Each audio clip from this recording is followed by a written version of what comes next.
నీ దూరపు దగ్గర బంధువుల సమూహమే నీ కులం అని చెప్పేసి అంటాడు. వేరువేరు కులాలలో దోస్తులు అవుతారు తప్ప చుట్టాలు కాలేరు. ఎందుకు చుట్టాలు కాలేరని చెప్పేసారంటే ఆ సిస్టమ్ అలా ఉంది.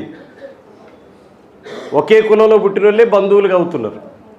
ఇటీవలి కాలంలో మన సుజాత నరేష్ గారు అందరి ఇళ్లలోకి పోయి బంధువులు అవుతున్నారు. ఒక వ్యక్తి ఏ కులంలో పుట్టాడంటే ఏ కులంలో ఉన్నటువంటి వాళ్ళు మాత్రమే చుట్టాలైతే ఆ మనిషి పరిపక్వత చెందనట్టు.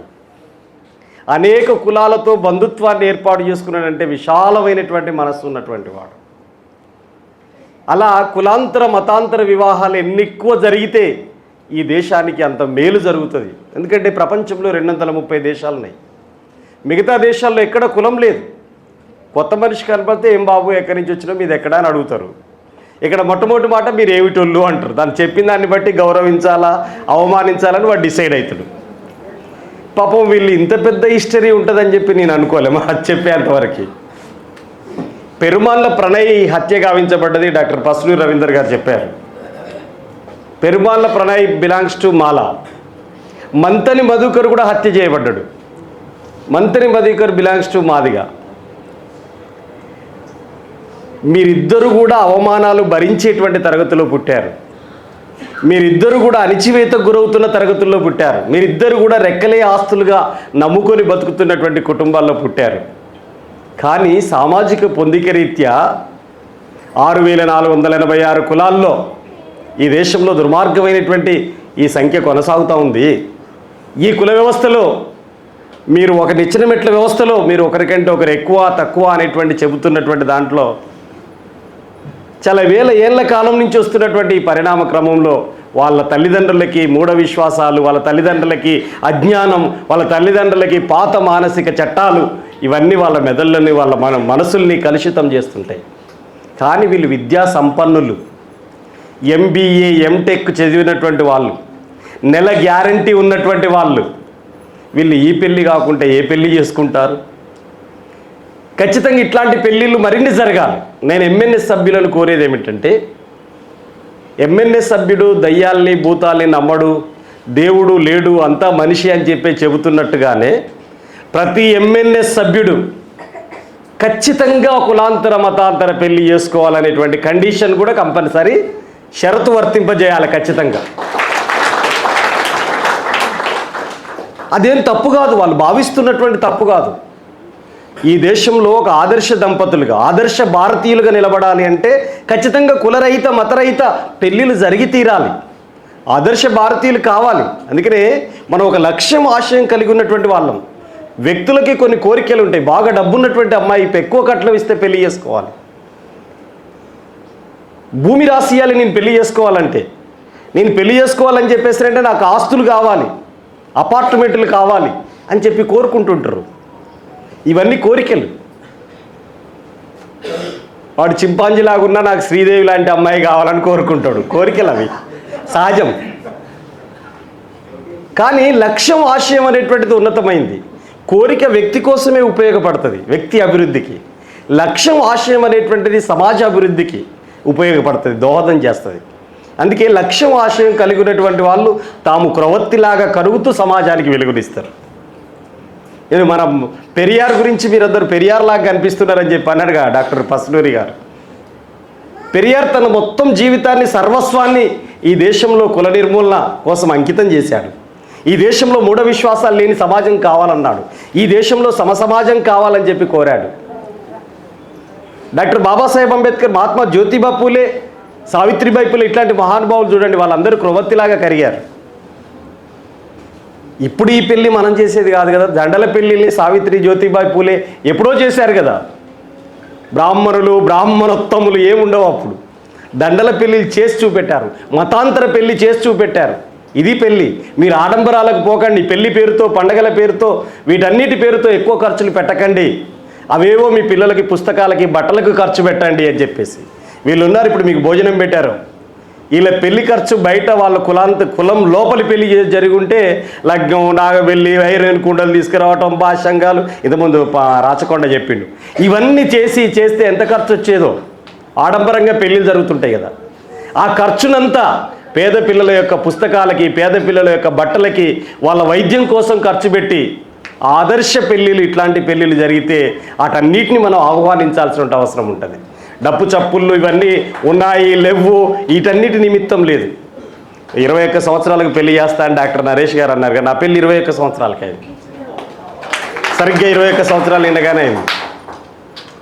నాది ఒక పెద్ద చిక్కు సమస్య నా పెళ్ళి, అలా రికార్డు కాదుగా ఇది.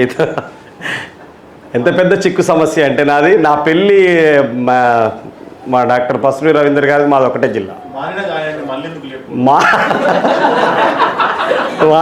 ఆయన లేపుడు కాదు, కానీ నేను ఎందుకు చెప్తున్నా అంటే ఉపయోగపడుతుందో ఏమో అని చెప్పేసి చెప్పడమే మారిన గాయమైన. నీ పెళ్ళి మీ నాన్న అక్కడ నిరాహార దీక్ష చేస్తున్నాడు, మా కుటుంబం కమ్యూనిస్ట్ పార్టీ కుటుంబం. మీ నాన్న నిరాహార దీక్ష చేస్తున్నాడు, మీ అమ్మ నీకు తెలియనప్పుడు చనిపోయింది. మీ నాన్న చనిపోతే ఊరంతా వచ్చి పార్టీ మీద మా కుటుంబం మీద దాడి చేస్తారు అని చెప్పి ట్రాక్టర్లు వేసుకొని వచ్చారు మా ఆఫీస్కి వచ్చారు వాళ్ళు. నువ్వు ఇప్పుడు ఖచ్చితంగా చేసుకోకపోతే కుదరదు అని చెప్పేసి అన్నారు. నాకు పెళ్ళి ఎందుకే అని చెప్పేసి నేను డిగ్రీ చదువుతున్నా, డిగ్రీ పూర్తి కూడా కాలేదు నేను, ఎందుకంటే ఇంటర్మీడియట్ మధ్యలో ఆగిపోయింది ఆర్గనైజేషన్లో ఎస్ఎఫ్ఐలో తిరుగుతున్నప్పుడు. ఇదంతా పూర్తి కానీ రాదంటే వాళ్ళు వినలేదు. ఖచ్చితంగా చేసుకోవాలంటే నేను అయ్యగారు లేకుండా చేసుకుంటా, ఒప్పుకుంటారంటే అస్సలు ఒప్పుకోవడమే కుదరదు. తాళి లేకుండా పెళ్లి చేసుకుంటే అసలు ఒప్పుకోరు అని చెప్పి, అయ్యగారు లేకుండా చేసుకోవడం అంటే మరి ఎట్ట చేస్తారంటే దాని మీద మా నాయకులందరినీ ఆ ఊరు తీసుకెళ్ళాం. చెట్లముప్పారం అని ఉంటుంది, నెల్లికుదురు మండలం, మహబూబాబాద్ జిల్లా. ఇక్కడ నుంచి నాయకుల్ని తీసుకొని ఆ ఊరికి పోతే ఆ ఊరు కులపెద్ద మనుషుల్ని మా వాళ్ళని గెరావ్ చేసేసారు మా నాయకుల్ని. ఇదెక్కడి పద్ధతి, ఇదెక్కడి పార్టీ, మీదేం సంఘము, అట్లా కుదరదని చెప్పేసి వాళ్ళు గెరావ్ చేస్తే సాయంత్రం దాకా చర్చలు. చివరికి ఆ ఊరు సర్పంచ్ దళితుడే, ఆయన తీసుకొని పోయి మాట్లాడి ఏదో ఒకటి వాళ్ళని వదిలిపెట్టించుకొని తీసుకుపోయాను. మా నాయకులే గెరావ్ చేసిన. అంత దుర్మార్గమైంది కుల వ్యవస్థ. తర్వాత కౌన్సిలింగ్ చేసి సర్పంచ్కి చెప్పి అక్కడికి పోయి జేవీవీ లీడర్స్ని వీళ్ళని పిలుచుకొచ్చి చెప్పిన తర్వాత ఆ ఊరు నుంచి 2 ట్రాక్టర్లు తీసుకొని వచ్చారు. ఇట్లనే ఇదే పెళ్ళి, నా పెళ్ళి కూడా ఇట్లనే జరిగింది. నా పెళ్ళి కూడా 2000 సంవత్సరంలో నా పెళ్ళి అయింది. అంటే 24 సంవత్సరాల కిందట నా పెళ్ళి ఇట్లా జరిగింది. ఇప్పుడు 24 సంవత్సరాల వయసు ఈయనది, అంతేనా? 24గా ఈయన పుట్టినప్పుడు నా పెళ్ళి అయింది. ఇట్లనే అయింది నా పెళ్ళి కూడా. కాబట్టి ఇట్లాంటి కులాంతర మతాంతర వివాహాల్ని ప్రోత్సహించడం ద్వారా మనం భవిష్యత్తుకు బాటలు వేయాల్సిన అవసరం ఉంటుంది. నేను కులాంతర మతాంతర పెళ్లి చేసుకోలేదు, ఆదర్శ పెళ్లి మాత్రమే చేసుకున్నాను. కానీ నేను మన ఈ సంఖ్యలలో చెప్పుడు కాదు, కానీ కులాంతర వివాహితుల సంక్షేమ సంఘం నా ద్వారా నేనే స్థాపించడం అనేటువంటిది జరిగింది, ఒక సంస్థని. వరంగల్ నుంచి ఇప్పటి వరకు మేము చేసినటువంటి పెళ్ళిళ్ళు 289 పెళ్ళిళ్ళు KVSS ద్వారా చేశాం. కులాంతర వివాహితుల సంక్షేమ సంఘం ద్వారా పెళ్ళిళ్ళు చేశాం. ఇటీవలి కాలంలో ఒక సంఘటన చెప్పి నేను ముగిస్తే ఎక్కువ కాలాతీతం అయింది కాబట్టి, జయ అని చెప్పి ఒక అమ్మాయి, ఎస్టీ లంబాడ అమ్మాయి, నాగరాజు అని చెప్పేసి, రాజు అంటారు, రాజు ఎస్సీ మాల. ఇప్పుడు ఇక్కడ సమస్య ఏంటంటే మా దగ్గర మాల అవస్థ, నువ్వు తక్కువ కులపోని ఎట్టపోతావు అని చెప్పి అని అంటున్నారు అని అన్నారు కదా. లంబడోళ్ళు ఏంటంటే డేడియాగాడు, డేడియానా మాల్వాడియా, మాలల్ని ఏమంటారు అంతే. మా సంస్థ నారాయణపురం మనిషి రాచకొండకు తెలుసు. మాలోని మాలోడి, మాల్వాడియా ఏదో అంటారు, లంబాడి సింధింటే ఎవరైనా ట్రైబ్స్ ఉంటే తెలుసు. డేడి అంటేనో మాదిగని అంటారు, డేడి అంటేనో మాదిగని అంటారు, మాలనో మాల్వాడే అంటారు. వాళ్ళంతా 2-3 కార్లు వేసుకొని వచ్చిళ్ళు ఆఫీస్ దగ్గరికి, మా ఆఫీస్ దగ్గరికి వచ్చారు. పెళ్ళి చేసింది నేను, ఇప్పుడు మనోనికి అట్టనే వచ్చినట్టు నేను. ఎవడ్రా ఇలా పెళ్లి చేసిందని చెప్పి, ఎవడ్రా డైరెక్టే, ఎవడ్రా ఇలా పెళ్లి చేసింది అని స్కైలాపన వెనక కూర్చుని అనగానే వాళ్ళంతా వచ్చినటువంటి వాళ్ళంతా లేచారు, కారు పట్టిల్లాను. ఇప్పుడు నేనేం చెప్పానంటే, ఇప్పుడు ఎవరైతే ఈ పెళ్ళిని అడ్డుకునే ప్రయత్నం చేయటమో ఇబ్బంది పెట్టే ప్రయత్నం చేసేటువంటి వాళ్ళందరూ వీళ్ళ కాళ్ళ దగ్గరికి వచ్చేటువంటి ఒక మంత్రం, ఏమంటారు దాన్ని, మంత్రతంత్రాలు లేవని ఫస్ట్ అన్నారు కాబట్టి ఒక టెక్నిక్ ఉంది. ఏమిటి ఆ టెక్నిక్ అంటే, వీళ్ళు సంపాదిస్తున్నటువంటి సంపాదన, వీళ్ళు బ్రతుకుతున్నటువంటి తీరు వాళ్ళకు ఒక గుణపాఠం అవుతుంది.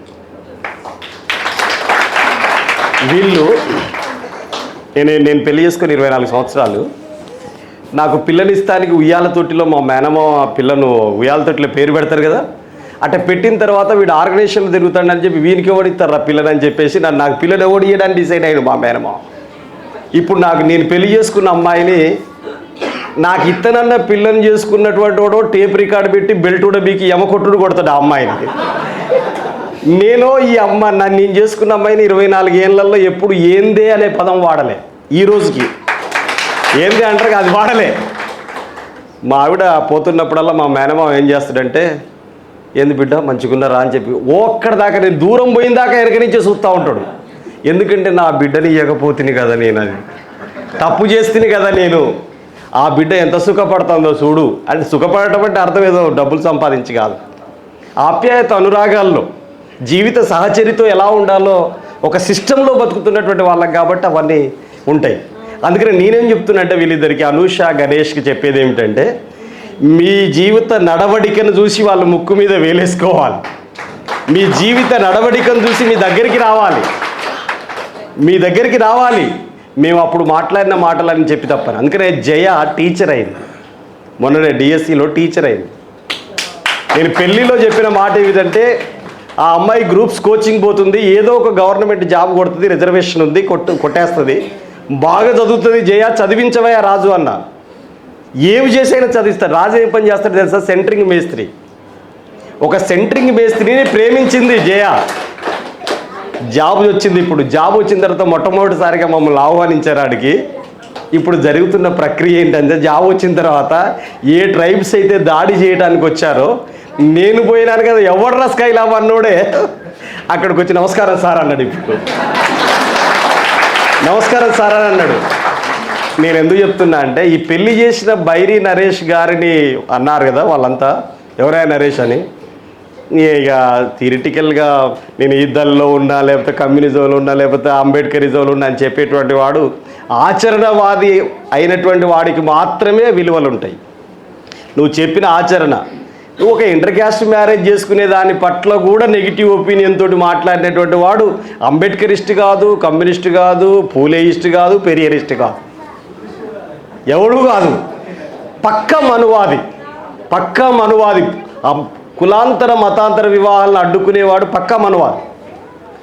కాబట్టి నేను చెప్పదలుచుకుంది ఏంటంటే, బైరి నరేష్ గారికి పెళ్లి చేసినందుకు గౌరవం దక్కాలంటే, మీ తల్లిదండ్రులు వాళ్ళ తల్లిదండ్రులు మీతోటి గౌరవంగా ఉండాలంటే, మీ ఇద్దరి యొక్క జీవిత ప్రయాణం అనేటువంటిది ఒక ఆదర్శపూరితంగా ఉండగలగాలి.